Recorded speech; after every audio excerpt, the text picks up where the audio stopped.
Keith from the Wyoming Fire Department. Do we have a second? Second.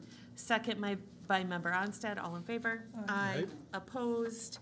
Sad to say, but true, it has passed, so. All right, number acknowledgement receipts of reports, officer boards, commissions, and department heads. Number 10, 11, 12, 13, and 14. Does anybody wish to pull a report?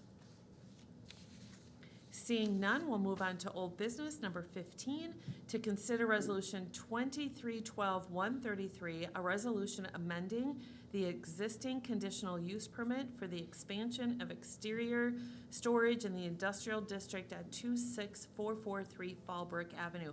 Mr. Weck, will we be talking about both 15 and 16, or are we taking it by chunks? We're going to do both 15 and 16. Okay, sounds great. Madam Mayor and council members, last city council meeting, we tabled this and sent it back to the planning commission. It did go back to the planning commission. Open PowerPoint. I'll say global is the office building. Site location is the intersection of Fallbrook, 264th, and Highway 61. They currently have their site that they're storing propane cylinders and other pressure vessels, and they're looking to expand that area. We're looking at expansion to the east and south, with additional gravel surfacing, with addition of future fencing around the entire expansion area, some cement fencing for safety, no storage above the fence, and no additional expansion areas on any of the properties. Next. We're going to modify the landscaping. They have submitted those drawings. Excuse me. The drawings that you saw are pretty much what the planning commission saw, and they're okay with what that was. One of the items down at the bottom, remove 20% of exterior storage before the permits to expand. There's a question about how to quantify that, so I gave each one of you an amendment to the resolution for item number 4. That said 20% shall be determined by a city inspection that will be established by ascertaining the current cubic foot volume of the materials that are being stored on the site that are below the current 8-foot fence, and eliminating 20% of that total volume. So there's also a drawing to explain all that. Next slide, please. They have modified the landscaping plan around the wetland. They're responsible for the transplanted trees, the shifting location of some of the trees, and the shrubbery along Fallbrook Avenue near the entrance and the transplanted trees. Next. Their preliminary site plan, there's a 18,000 square foot building, it's industrial use. They have 27 spaces, they're adding 5 on the west side of the building. Next. The graded stormwater plans, I believe those have been approved now, so those are approved. Next slide. These are the criteria for the conditional use permit. So, Planning Commission making a recommendation to approve the conditional use permit with the conditions listed in both resolutions, and then with the amendment that I described tonight.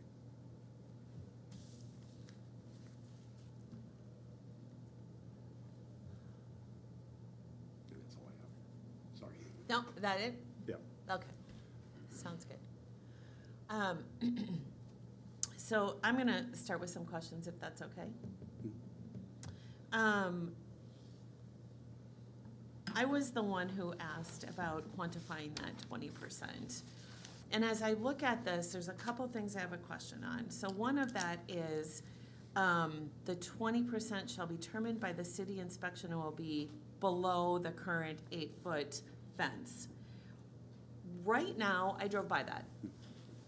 Right now, there is a lot of stuff above that 8-foot fence. And that's why I said below the 8-foot fence. Okay. They're not supposed to be storing anything above the 8-foot fence now. Yeah. So that's already excess storage material. Okay. So it's to remove that and then 20%. And then we quantify it from that 20% there. Yes. Okay. And again, it states that permits cannot go out until that is done. Correct. So there's no timeline on it. Well, the conditional use permit, if approved, is valid for 1 year. If they have Okay. not done the work within 1 year, then it becomes not valid, and Yeah. then we can move from there. Okay, and I know that with Planning Commission, then sitting here at the last council meeting, there was some trucks about semis, or some talk about semi-trucks, and 3 or 4 semi-trucks. Can they put some of that material in the semi-trucks? There's that possibility, but if they started storing more than those 3 semi-trucks that they talked about, then I think that would again violate what the CUP had in mind. And Okay, that also would violate looking that. at parking also, if they're not able to park the vehicles there. Okay, and then I know there was a question about, and we talked about it at Planning Commission, is the bump outs. So was that addressed? I know Member Yeager had a question about how many. Was that addressed? I think we talked about it at Planning Commission. We did. I think they're going to provide some more bump outs, if I remember correctly. Okay. All right. It's actually condition, one of the conditions specifies the number of bump outs. Okay. I know for me, this is, I feel I need to say this. Our city has done a great job with, and not just us, but the industrial park. A great job cleaning up and buildings looking better and all that kind of stuff. I'm glad that we have something that quantifies what that 20% is, and then it starts at below that 8-foot fence. I'm just very concerned about the hazard that is in that spot. So I know we can't deny it, I get it, but I just want Global Safe to know I'm very concerned that the safety, we've already had 2 incidences in the last year of fire or people getting hurt. And my hope is they take this seriously, and because I just hope they take it seriously. So I appreciate the quantifying of this. So Member Lugar, any questions? One of my questions was already answered in terms of timeline. And if it's not met within a year of the permit, then we start this whole process over, is that correct? Well, since this conditional use permit would have been null and void if they'd done anything within a year, they would be also already still in violation of their existing conditional use permit, and the city council could consider proceedings to revoke their conditional use permit if they don't. So there are conditions for this, and there already were conditions for the prior CUP. Sure. So the one that is currently there's a violation of? Part of that was having the gases within the building, Yeah. and some of the fire code violations also. So. Okay. I guess I had a question about, I also drove by, and I'm noticing that while there's debris that rises above the level of the fence, at the same height of that, there is also debris that kind of climbs up the building. Yes. If it's the same height, is that going to be cleared as well? And is I guess is that included, is the intent that is included within the? It should be Okay. although the fence is just around a part of the perimeter, that 8-foot height would extend through the whole, Okay, enclosed area. okay. All right, I also have some concerns. I will vote for this, but I also feel, here's my other question. How frequently are we checking for compliance? Who's responsible for that? That will be my responsibility. So Okay. we'll be checking a little more diligently Okay, as this is going on. okay. I do have concerns, just safety concerns, given kind of the nature of the business and given our public safety and our fire crew, their safety and well-being as well as the general community. So I do hope that this is, that if we're, that, there's compliance with this.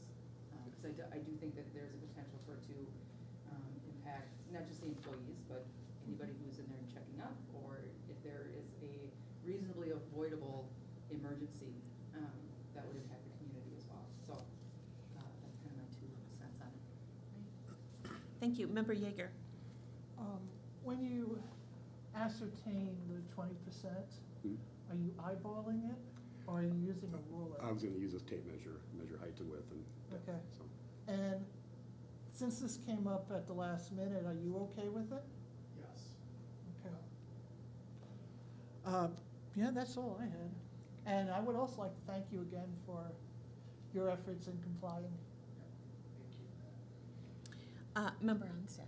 Yeah, my main concern was the use of semi-trailers for continuous storage, and it looks like that's being addressed, that, they're obviously over 8 feet, and I think that'd be a way to to put additional storage on it, and we're not doing that, so that's good. So I have no question, but I'm just glad that's being addressed.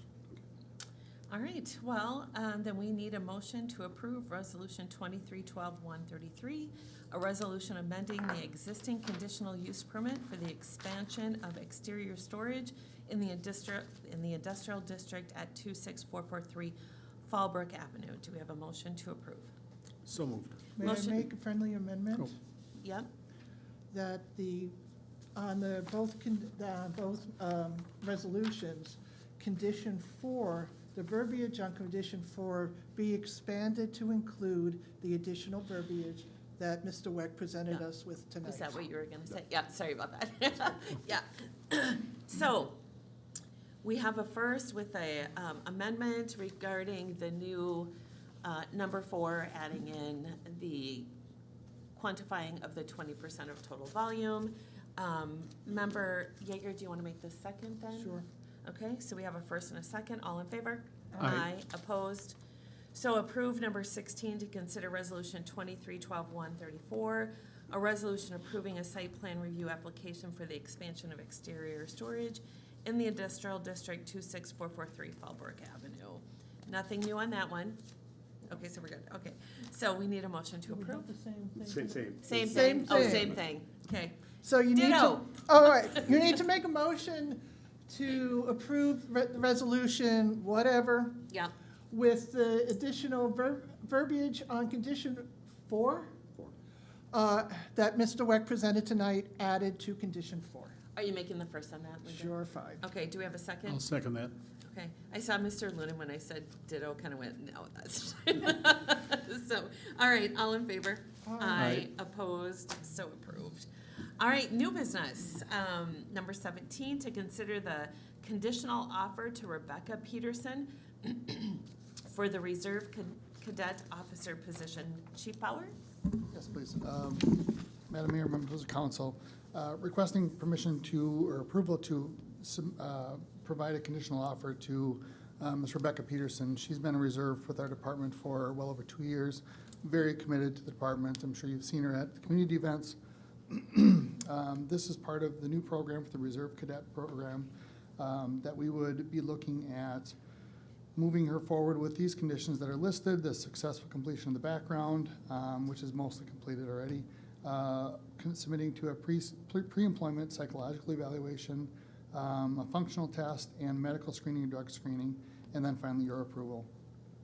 We would be looking at bringing her in. It's a volunteer position. She would be eligible for tuition reimbursement with the idea that we would be bring her in at an elevated level for the department for a future police officer position. We are looking at 2 retirements within next year and a half, and she would likely be a good candidate for one of those positions. Perfect. I know we've talked about this at length. How will this be paid for? Who's paying for it now, for the schooling? So we've went over this a million times, but $1 million and one. Absolutely. This would be, the tuition reimbursement would be part of the public safety state aid money that we're looking to receive the next week or so. Okay, and if something should happen with funds or whatever to hire her, that comes back to council for us to review and budget, correct? Yes. Okay. All right, that's all my questions. Member Yeager, any questions? Actually, you asked the questions. How sure are you of the 2 retirements in the next 18 months? That would be up to their determination. Oh, because I don't want a situation where there's no vacancy for her. Well, we're not obligated to hire her. That's part of the agreement, is that we would be posting the police officer positions. Obviously, she would be a ideal candidate for the position because we have a history with her. She's interested in working in the department. She lives in our community. She's committed to the department already. This is an investment in some financial resources to bring her in, but obviously if we don't have a position, we do have a time period in the agreement that if a position does become available, if she does go to a different department, then she would have to reimburse the department at that point.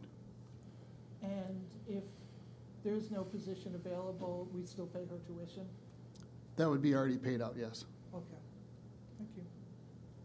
It might be cheaper than a big boat or a big, what is it that one of the city, Ely? is- Yeah, the canoe? Yeah, Yes, the canoe, right? Might be a little cheaper than Yeah, that. right. All right, Member Onstead.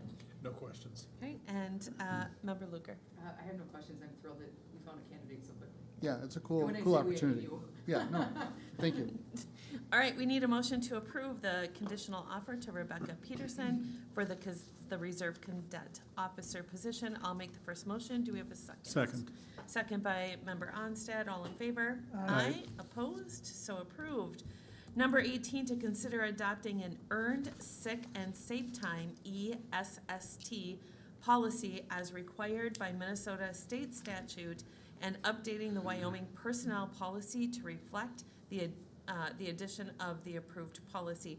Mr. Linwood, are you doing this? I am. Thank you, Mayor, members of council. I know that we just spoke about this a little over about an hour ago, but just to kind of do a summation, a new law passed during the 2023 legislative session that require employers to provide employees with earned sick and safe time. The new law applies to any employer with one or more employees, and then the new law covers all employees, including part-time and temporary cities as well. Essentially, eligible employees, whether full-time, part-time, temporary, who work a minimum of 80 hours per year with the state are eligible for ESST. Employees begin using ESST once they have worked 80 hours within the state of Minnesota. Non-eligible independent contractors, council members, and elected officials, and we are still waiting from guidance from the state on paid on-call firefighters. Right now, the guidance and the information that we are receiving is they will be deemed non-eligible under the ESST protocol, but as soon as we hear information on that, we will be sure to bring that back to the council. The eligible uses on this is for, to go high levels, illness, care of employees or family members, mental or physical treatment, preventative care, safety, employees, family member absence from work due to domestic abuse, sexual assault, stalking, closure as well, closure of employees' workplace due to weather or public emergency, or closure of any family member's school or care facility due to weather or public emergency. There is a significant expansion on the family members defined as on ESST, where that really is expanded off of what you would normally see perhaps in a sick policy in regards to those individuals. And I think lastly on that, there's two conditions that any other individual related by blood or whose close association with the employee is equivalent to a family relationship, and you can have up to one individual annually designated by the employee. The eligible uses for ESST, an employer cannot require that an employee seek or find replacement worker to cover hours used for ESST. It must be paid at the employee's regular rate of pay. An employer cannot retaliate or discriminate against an employee for exercising their ESST rights. Group insurance coverage must be maintained while an employee is using ESST. And an employee returning from leave who is using ESST is entitled to reinstatement and pre-leave benefit reinstatement and seniorities if there is no interruption. There are a few different methodologies in regards to the ESST. There's front-loading versus the accrual method. Just to kind of go through those quickly, the accrual method and carryover method, which is the recommendation from staff tonight. Employees begin accruing ESST from their first day of employment. ESST accrues at a rate of at least 1 hour for every 30 hours worked. And employees are permitted to accrue a minimum of 48 hours of ESST in a year. And then employees also can carry over unused ESST in the year. ESST is not paid out at the time of separation, and the employee's accrued ESST cannot exceed 80 hours. The other options that the city would have would be a couple different front-loading options, one being a minimum of 48 hours of ESST is provided to an employee at the beginning of the start of the year, and then those hours are paid out at the end of the year, which can create additional financial obligation to the city. Second one would be front-loading with no payout and no carryover, so that would be a minimum of 80 hours of ESST is provided up front, and then unused ESST for the employees do not use are paid out at the end of the accrual. This also reduces some of the calculation and record keeping, but it creates another indirect financial obligation for the city. In addition to providing the employees with 1 hour paid leave for every 30 hours worked and up to 48 hours each year, employers are required to include the total number of ESST hours accrued and available for use, as well as the total number of ESST hours used on earning statements. So we'll have to provide that on our employees' paychecks for that separate bank. Provide employees with an ESST notice by January 1, 2024, which there is an example of that in your council packet. And then provide notice in English of the employee's primary language. And then include that ESST notice and policy in the employer's personnel policy or handbook, which we have the updated personnel policy for the council to review tonight with that, with this policy.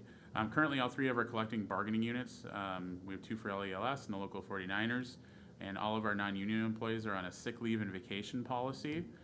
So the recommendations that staff are doing for policy tonight is that the accrual method for all of our employees, as that states, that includes all of our part-time, seasonal, temporary employees, interns that don't currently qualify for sick leave, and as of right now, and our paid on-call firefighters, but we are waiting for guidance on those, as I had indicated earlier. All employees, including those that we talked about earlier, will receive that 1 hour of ESST time for every 30 hours worked. Employees accrued ESST cannot exceed 48 in 1 year, and when they cannot exceed 80 hours overall in their bank, and there is no payout at time of separation. As far as the other sick bank, employees will continue to accrue sick leave at the rate of 1 day per month. And this is in compliance with the earned sick and safe leave policy in accordance with the Minnesota State Statute 181. With that, I can stand for any questions. All right, I have no questions. Member Onstad? I have no questions. Member Yeager? Ask them all at the work session. Okay, and Member Luker? No questions. Good job. Thank you. Yeah. Thanks for the work session. All right, so we need a motion to approve the adopting of the ESST policy as required by the Minnesota State Statute. Do we have a motion to approve? So moved. We have a motion to approve by Member Luker. Do we have a second? Second. Second by Member Onstad. All in favor? Aye. Opposed?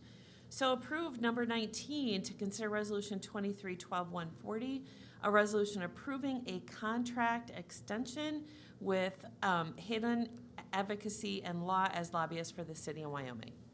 Mr. Lemon? Yes, I will start, and we actually do have Ms. Allison Nessie and Brian McDaniel with us tonight from Come on Gildan. up.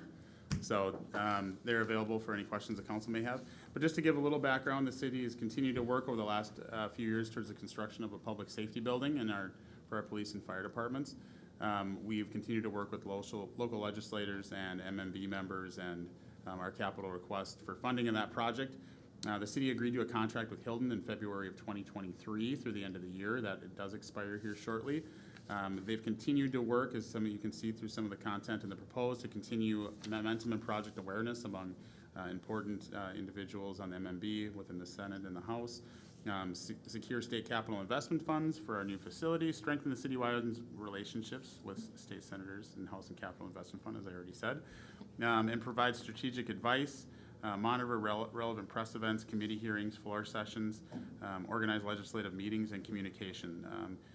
Hilton has, I can certainly state that they've made important introductions and connections for city staff through different opportunities, whether different political engagements.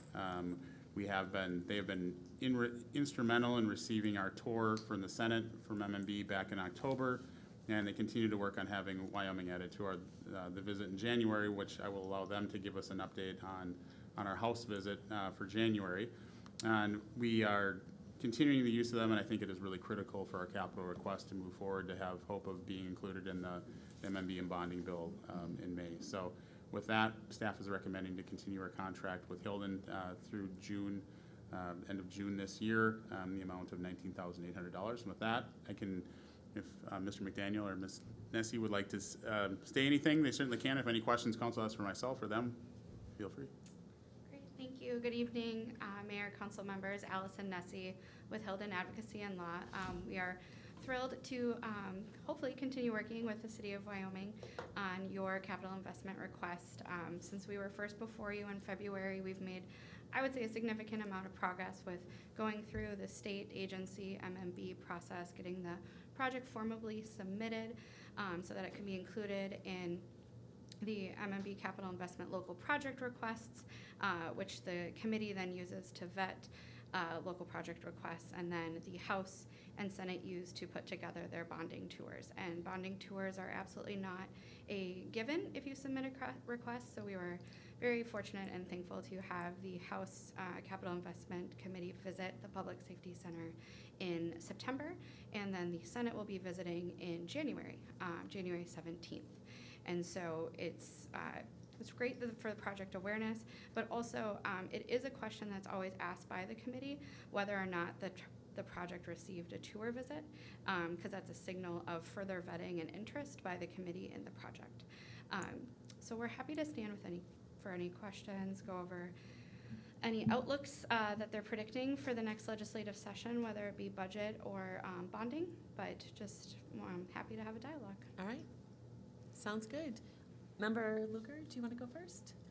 I guess I don't have any questions at this point. Okay. Member Yeager? No questions. Okay. Member Onstad? It sounded like last year was a big year, a lot of bills going through. What's the outlook for this upcoming legislative session? I'm sorry, that does not move. It doesn't move. Madam Mayor, members of the council, Brian McDaniel, Hilden Advocacy and Law. Minnesota, as you well know, goes on a 2-year budget cycle. So last year, 2023, or this year, 2023, was a budget year. So they do the biennial budget for the whole state. They did do a really big bonding bill, which is not always the case. They usually leave that for the second year of the biennium, but there had been a few years where they had not been able to pass one, so there was pent-up demand and interest.